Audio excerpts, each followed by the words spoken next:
I've got an absolutely stellar Acoustic Tuesday show in store for you today, but first, I want to talk about acoustic guitar players and their arch-nemesis. And I'm just going to go ahead and say it, bar chords. Yes, they hurt your hands. Yes, they turn your fingers into pretzels. Yes, there's odd contortions we do just to make a maybe good-sounding bar chord, but I will say this. When you understand the power of bar chords, you will say to yourself, okay, Tony convinced me. I think they're worth the pain.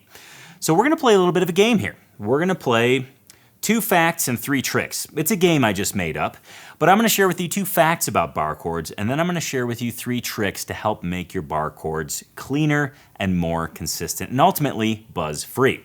So let's start with the facts. Fact number 1, bar chords are movable, which means if you learn 1 bar chord shape, you've immediately added 12 chords to your chord knowledge library. Check this out. We all know this beautiful chord, right? It's an F chord.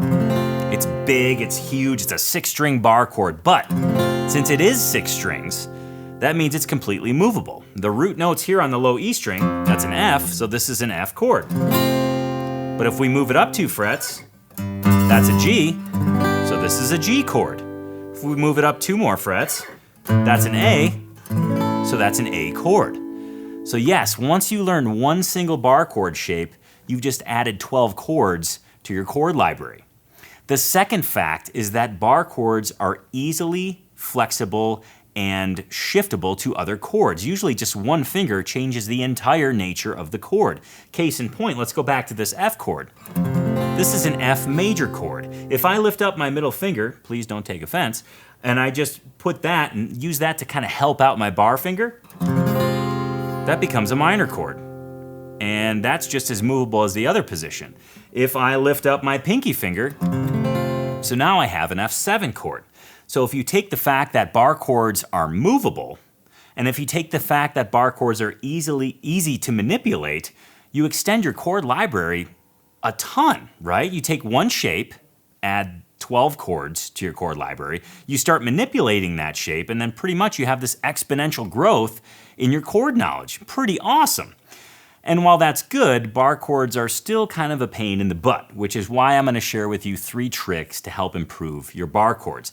And the first one has to do with your index finger, right? Usually when we bar chords or we think about barring chords, we take the pudgy or meaty part of our finger and place that on the strings. However, if you roll to that outside of your index finger, it's a much harder surface and you're going to get better contact with the strings to the fret, which will make you have a much more consistent sound.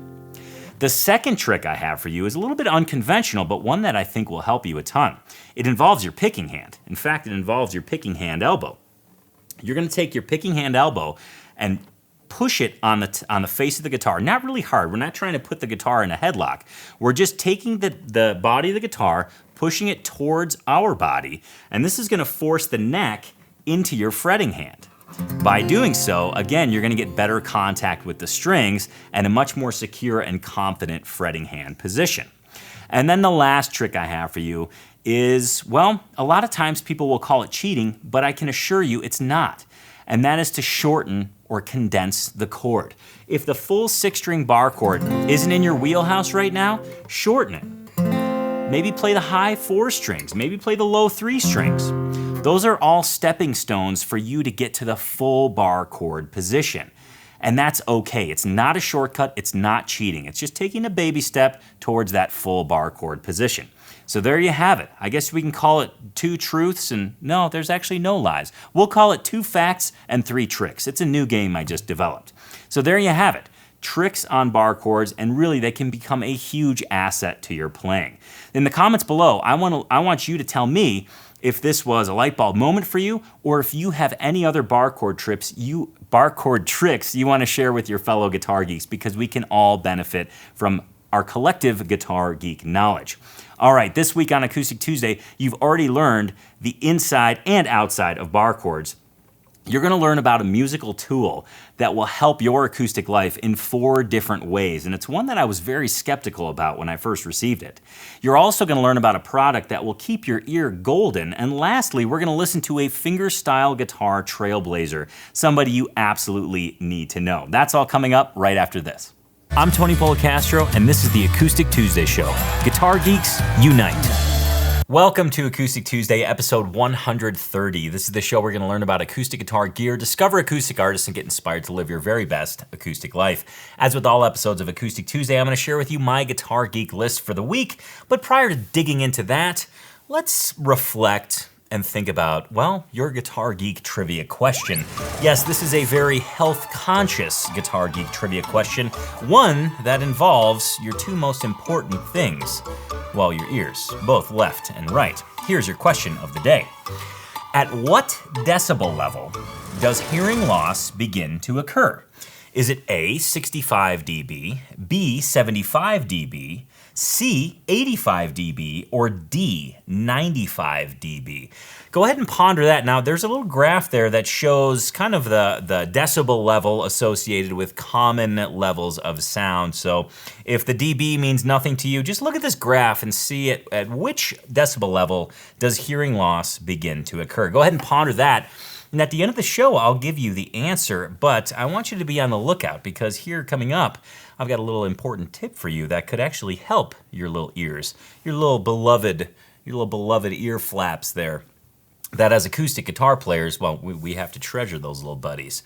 But I do want to move into the Guitar Geek list today, and I've got something that's very awesome coming up. Actually, two things that both took me by surprise. But first, I have to confess, you know, it's been a long weekend here in Bozeman, Montana. I think I've shoveled about 78 to 82 times. I actually lost count. Whitney is pushing me to get a four-wheeler with a plow, which I'm really excited about, but I kind of worry how that's going to cut into the guitar purchase fund. So it's a real difficult, conundrum I'm stuck in. Four-wheeler with plow or, you know, really nice guitar. If you have an opinion, go ahead and leave one in the comments below. I would love your help. In fact, if there's something I can say that would convince Whitney that the guitar is more important than the plow, I'm totally open to that. So I'm going to go off of your experience. Let me know in the comments below if there's anything that I can make a case for the guitar. I would really appreciate that.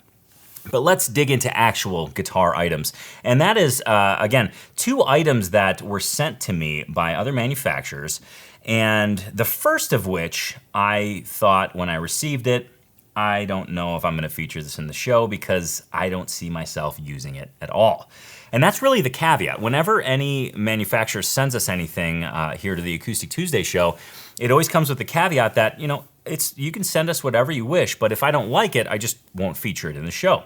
And I immediately, without using this device, thought, you know, I don't think I'm going to feature this in the show. But then I thought, no, I got to give it the old college try, and I'm so glad I did because the Soundbrenner Core, the newly released Soundbrenner Core, is an incredible tool for any acoustic guitar geek, and I do not say that lightly. This is a wristwatch metronome that actually vibrates to the beat. And the thing I like about this is it's so incredibly versatile. Now, it comes with a wristwatch strap and a body strap. This is the actual metronome piece here. And it's, again, when I opened the box, I thought, am I really gonna use this? But I slapped it on my wrist, I started playing guitar. It's really easy to use. The metronome function is awesome, it's dead on. It's easy to change the beat, it's easy to change the accents, it's easy to change the time signature, and you can actually feel it. The vibrating mechanism in this is like, I want to say it's like 3 times more powerful than a phone when you put your phone in vibrate mode or if you have a metronome on your phone.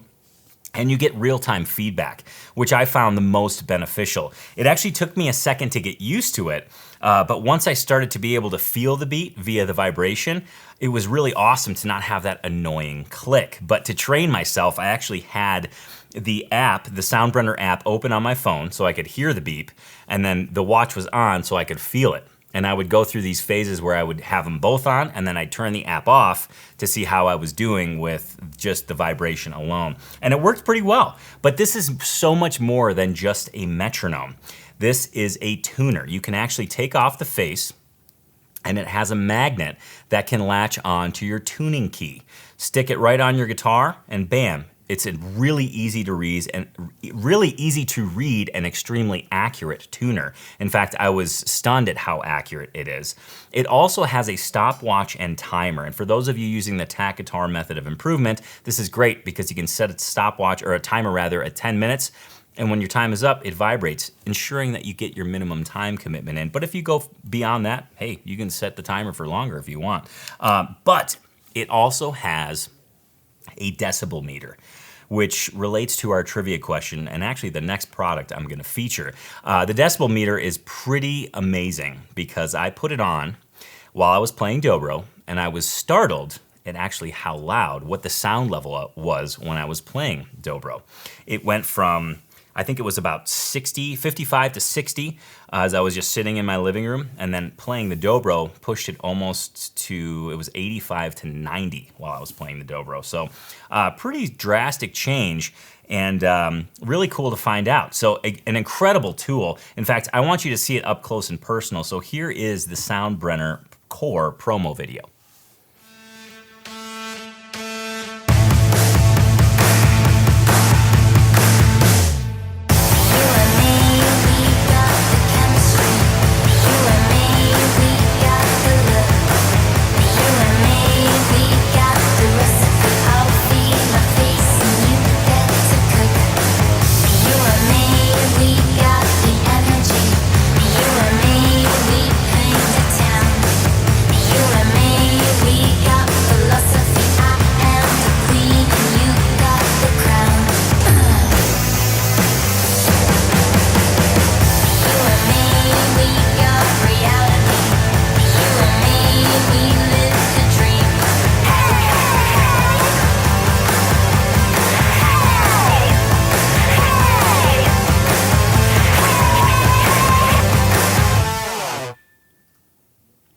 I stand corrected. The vibrating mechanism in the watch is 7 times more strong than a smartphone. And it actually doubles as a smartwatch as well. Not my forte. I'm not a big technological dude, so I did not use the smartwatch feature.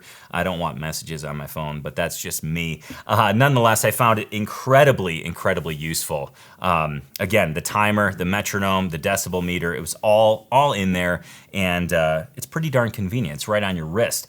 Within the box, you get a body strap, which you saw in the promo video. You also get a set of earplugs, which work great when the decibel meter goes off and says, hey, not safe environment, so go ahead and throw your earplugs in. So all in all, a great tool, something I wanted you to know about, and something that I feel really excited to share with you all because it took me by surprise, and I think you'll find it useful as well. And for viewers of Acoustic Tuesday, we get a special deal. The folks at Soundbrenner, I reached out and I said, this thing's knocking my socks off. What can we do to the folks that watch Acoustic Tuesday, or what can we do for the folks that watch Acoustic Tuesday? And they're gonna give us free shipping. So if you go to their website, which you can access at acousticlife.tv/AT130, go ahead and enter the promo code TONYCORE, TONYCORE, and you'll get free shipping on that bad boy, which is pretty awesome. And in the comments below, I want to know if you use a metronome or if you strive to use a metronome. Go ahead and let me know. I'm just curious what the pulse is with the Guitar Geek community. If you use a metronome regularly, I think this is something that you should definitely check out. But bottom line, I just want to know if you use one or you don't use one at all. Let me know in the comments below. Now, speaking of earplugs and things like that, as I mentioned, there are earplugs included with the Soundbrenner Core module, the wristwatch and the metronome deal. But the earplugs are okay. I'm just gonna say they're okay. They do the job, they block the sound, but there's a little bit of muffling going on. And how nice would it be to go to a show or be in a loud environment and not just block things, but just bring the level down. Still retaining the clarity, still being able to hear everything, still being able to hear the bass line, hear the guitar, hear the vocals, and do so with clarity. Well, I wanna introduce you to Eeros earplugs. These are little wonder devices. Comfortable, easy to use, and incredibly, incredibly, incredibly useful in terms of going to a show, popping them in, and actually just bringing the level down. Still being able to hear every little thing. These are, I hesitate to call them earplugs. I'd rather call them ear filters because they simply filter the sound, bringing down the overall level. Now, I've reviewed a lot of different ear filtering devices on the Acoustic Tuesday show. I reviewed the Eargasm earplugs, and those were great. Really easy to use, inexpensive, but hard to actually insert and take out. There's just a little silicone tab that you use to do that with, and it depends on your environment, but it's sometimes hard to get in there and wrestle those out of your ears. They still work well, but that's one of the downfalls of that particular earplug. Then I reviewed the Loops earplugs or ear filters. Again, really fantastic in terms of lowering the overall level, but retaining the clarity. But I found those about a B- in terms of comfortability. They're comfortable, but not as comfortable as these Eros. In fact, I think the Eros take the cake in terms of how well they function and how comfortable they are. They include two different gasket sizes for smaller ears or larger ears. I had to do the large ones because apparently I have Dumbo ears. I didn't know that until I got these, but that's another point. These are really awesome, and again, super comfortable. They work so effectively. I mean, they're just, I can't say how much I enjoyed wearing these because I actually forgot they were in, and I think that's a true testament to how comfortable they are. Now, I found a video from their founder on how he actually developed these, and more importantly, why. So here that is. New York. I love this city. I love everything about it. I love the movement, I love the noise, I love the shows, and I spent many years in many loud environments listening to DJs play and bands, and what I've realized is that A, I love music, B, I have a lot of access to it, and I'll keep doing it. And then later down the line, I realized I have a hearing issue. People don't know what that ringing sound in the ears, and that is a person slowly losing their hearing. Being a DJ led me to clubs and led me to my first nightclub. We decided to build one of the world's most powerful sound systems in New York, and that is where the problem started. Spending probably almost 24 hours a day, 7 days a week in the place. You get home, then you have this acoustical hangover, and you wake up with a headache, and you're irritable. With the good of what it is and the fun part, there was this other dark side, which is not really addressed in these places because it's gonna be bad for business, and I own them. So being the cause of something, I think I felt an obligation. When I started this, it was a real problem. I've developed a serious case of tinnitus, and this what led me to an audiologist to get my hearing examined. He fitted me for a musician earplug, cost me a lot of money. I was like looking at these things, I went out with it, and basically when I wore the one he gave me, people were saying to me, "Are you wearing a hearing aid?" What I wanted to do is make sure that no one else has to go through this. We spend a lot of time and money and engineering to come up with a really beautifully designed product that is superior to anything out there. What it does, it enhances fidelity. And what fidelity means is you're going to be able to put in a product in your ear. You can go out and you'll be able to hear the most amazing music with as much clarity, and you can still have a conversation with someone next to you, and you'll go home and not have this acoustical hangover. I don't want to be a preacher about it, but what I want to do is somehow create an awareness factor, and I think prevention is the foundation. The level of awareness is what's going to shape this product and take it to where it needs to go.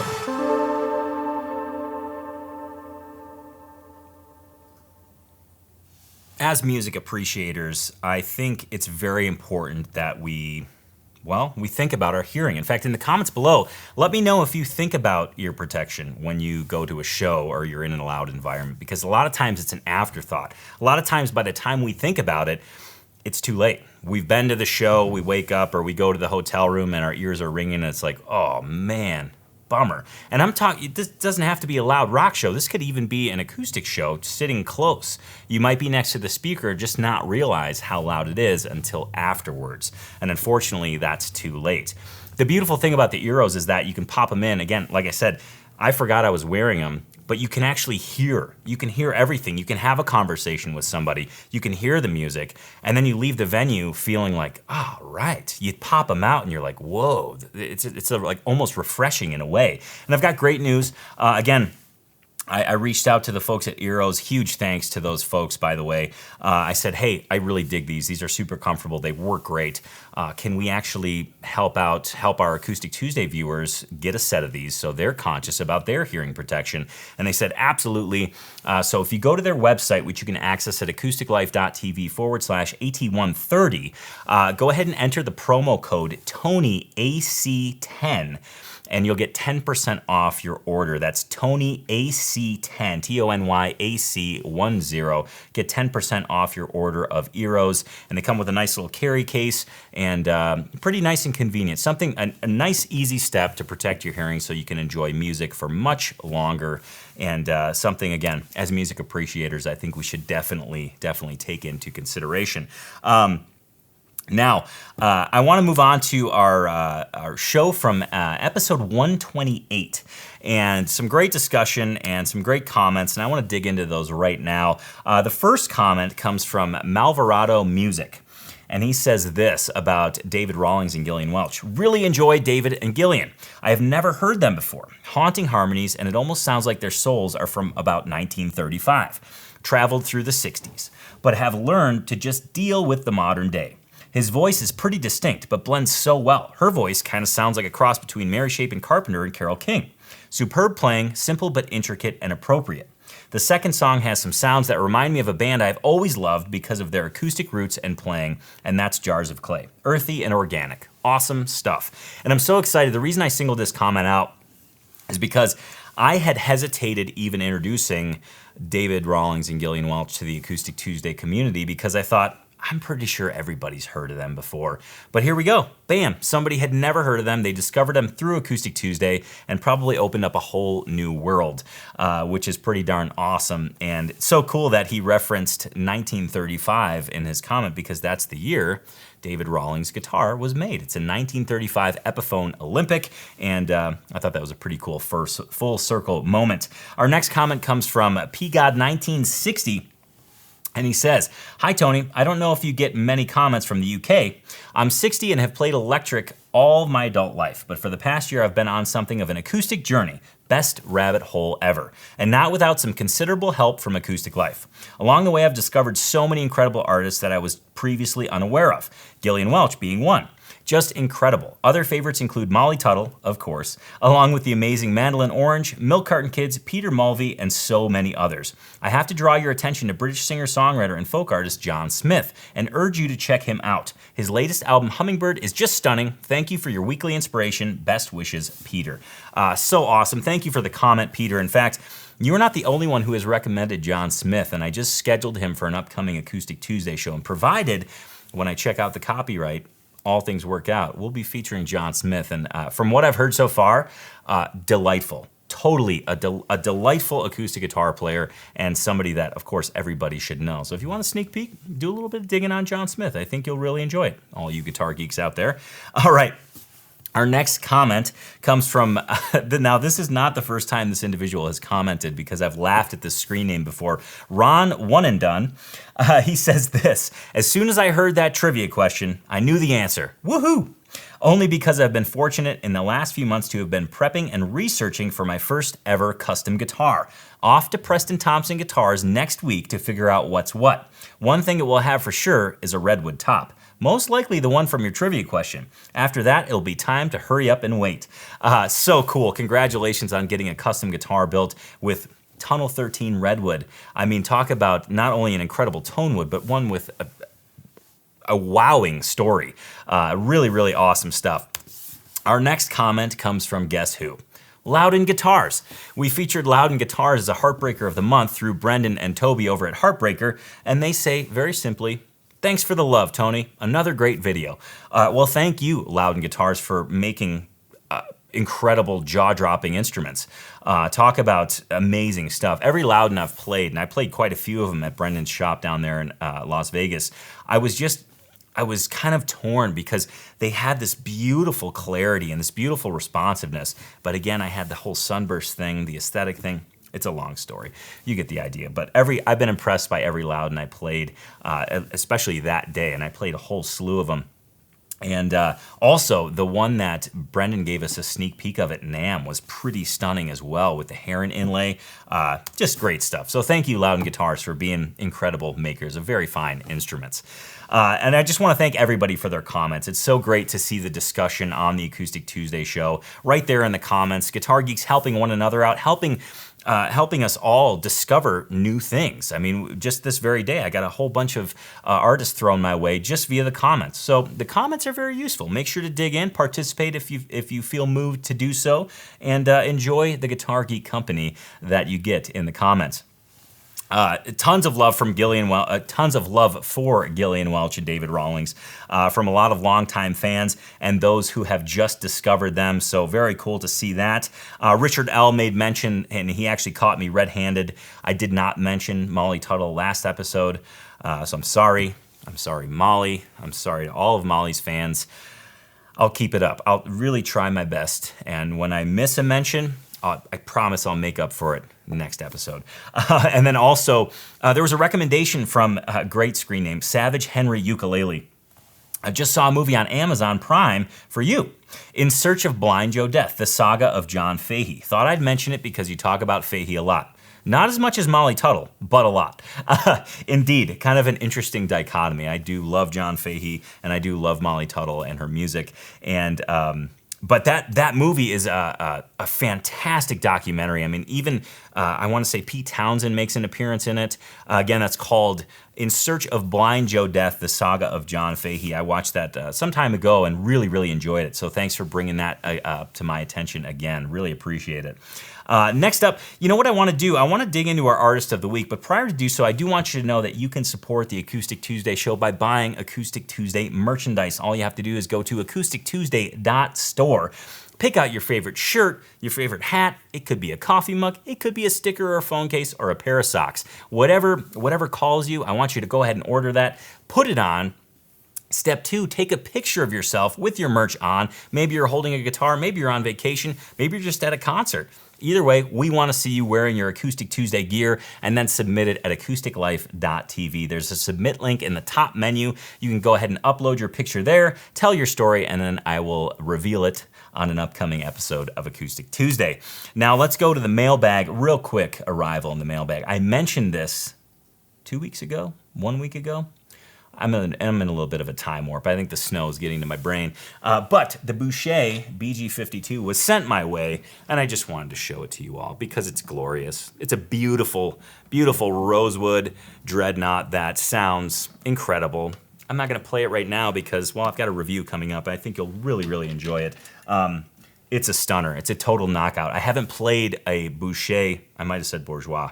If I said bourgeois, I'm sorry. I meant Boucher. Anyways, it's I haven't had a chance to play a Boucher Dread, and I've been jonesing to play one, and I'm so thankful and grateful for the folks up in Canada at Boucher for sending one my way on its way to Sound Pure, which is a fantastic dealer of Boucher guitars, so make sure to check them out. But I'm excited to share that review with you, and actually next week. Shh. All right, moving right along to our Artist of the Week. Our Artist of the Week, I want to thank Dom and Sharon T. out in PA because they actually brought this name back up to me. Dom and Sharon are Tony's Acoustic Challenge members and, of course, Acoustic Tuesday viewers. They sent me a signed album from this individual, and this individual, his name is Don Ross. Don Ross is a percussive fingerstyle trailblazer and somebody who bottom line, you need to know. His compositions are catchy. They have this insane sense of groove to them, and there's an element of intricacy that it's that fine line between it sounding totally perfect and simple almost, but then you watch him play it and you're like, whoa, that's not simple. That's what you're doing is not simple. And I think it's just a beautiful show of how much of an efficient player he is, but how much of an intentional player he is as well. His songs are just, they're earworms. They get in your head and they don't escape. So we're going to listen to a few right now. In fact, we're going to start off with a slower, kind of a sensitive tune called Brooks Waltz. Let's have a listen.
such a beautiful song, and one of the things that I love about that song in particular is if you don't see him playing it, you kind of listen to it and you think, man, that's a really nice waltz. That's really beautiful. And then you watch him play it and you realize, again, those things that sound simple but are very intricate. You watch his fretting hand and it's stretching like crazy, and he's moving all around the guitar neck, and it's just a treat to watch. It's a treat to listen to, but definitely a treat to watch as well. And again, just another indicator of how intentional he is as a player, and how effortless. You watch him play, and it's just effortless. Now, I've seen Don Ross play, not in person, but I've seen him play with Andy McKee, Callum Graham, I want to say Antoine Dufour as well. But he plays with everybody, and he always fits in so well, and he always adds just the right touch. A very tasteful player, and I think a sign of that, or rather, I should say, we'll listen to a more tasty song of his called 39 Weeks off of his Three Hands album. Here it is.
Absolute delightful tune, and one that really proves my point in that he's just a tasty player. You can tell by the way he plays, how he plays, that he's technically proficient, and he could probably play whatever is thrown his way, and he could probably play it 200 plus beats per minute, but he exercises restraint, and I think that's one of those things that is I admire so much in an artist, is when they can exercise restraint and really stick to the song itself and play to the song. I think Don does a wonderful job in that. And let's listen to one more example. It's called August on the Island, and it is from his self-titled debut album released in 1990. Let's have a listen.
Don has a whole slew of albums out, and I wanted to list them all, but I just chose a couple of highlights.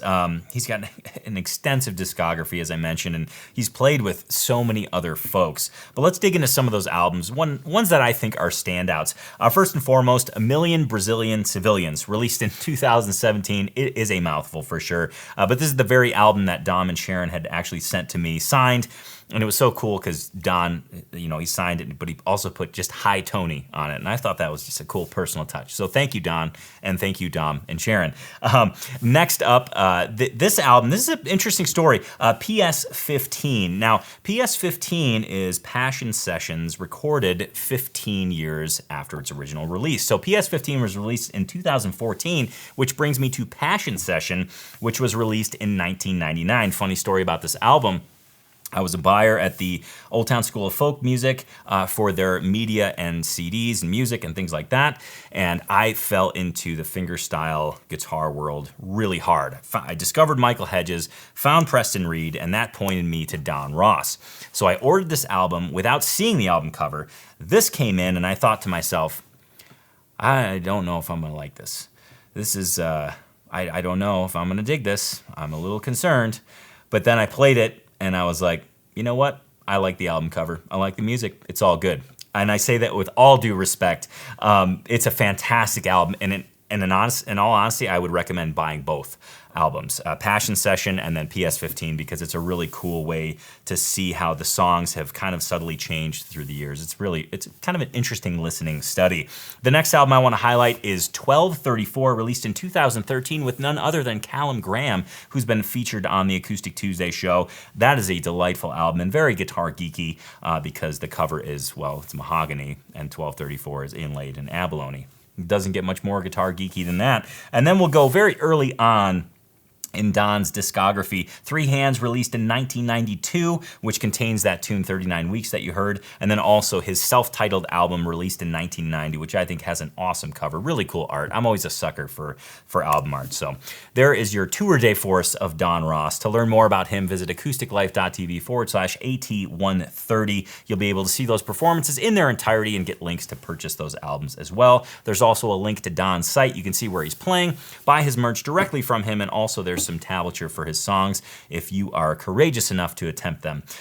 They're pretty awesome. So make sure to check out Don Ross. He is a fingerstyle treasure for sure. Let's wrap up the show with your Guitar Geek trivia answer, your health-conscious Guitar Geek trivia answer. And just as a recap, I want to go over the question because, well, it involves your ears, and those are important. So here was the question. At what decibel level does hearing loss begin to occur? Was it 65 dB, 75 dB, 85 dB, or 95 dB? Well, if you answered C, 85 dB, you're correct. Sound is measured in units called decibels. Sounds of less than 75 decibels, even after a lengthy exposure, are unlikely to cause hearing loss. However, extended or repeated exposure to sounds at or above 85 decibels, approximately the level of a vacuum cleaner, or a leaf blower in this case, can cause hearing loss, which is incredibly startling because as I sat there and played my dobro with my Soundbrenner Core metronome on, with the decibel meter on, I thought to myself, wow, how often do you practice dobro, Tony? It's coming in at like 85 to 90 dB. And it made me think about how other times in my life have I been surrounded by loud noises and consistent and extended loud noises and not done anything about it. It was just kind of an interesting step in the right direction, I think, to have that thought top of mind and think, okay, I really have to start paying attention to my hearing because, well, as a guitar geek and as somebody who loves to listen to music, I don't want to lose access to listening to music. So cover your ears, use those earros, or any ear protection for that matter. I just think those earros are pretty darn awesome.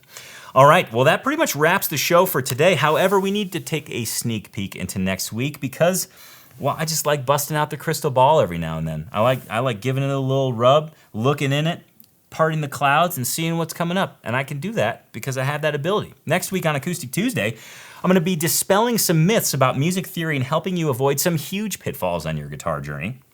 We're gonna listen to that Boucher that came in the mailbag, and we're gonna get an Acoustic Life report directly from one of our previously featured artists. I'm welcome, guesses are welcome, so if you wanna leave in the comments who you think it is, let me know, but you definitely have to tune in next week to find out. Thank you so much for sharing your time with me today. Thank you for being a guitar geek, and remember, Guitar Geeks Unite. I'll see you next Tuesday on the Acoustic Tuesday show. Remember, it airs every Tuesday at 10 a.m. Mountain Time here on YouTube. And of course, if you just can't get enough of Acoustic Tuesday, please visit acousticlife.tv. You can do a deep dive on anything I've ever featured. Thanks so much, and Guitar Geeks Unite. Cheers.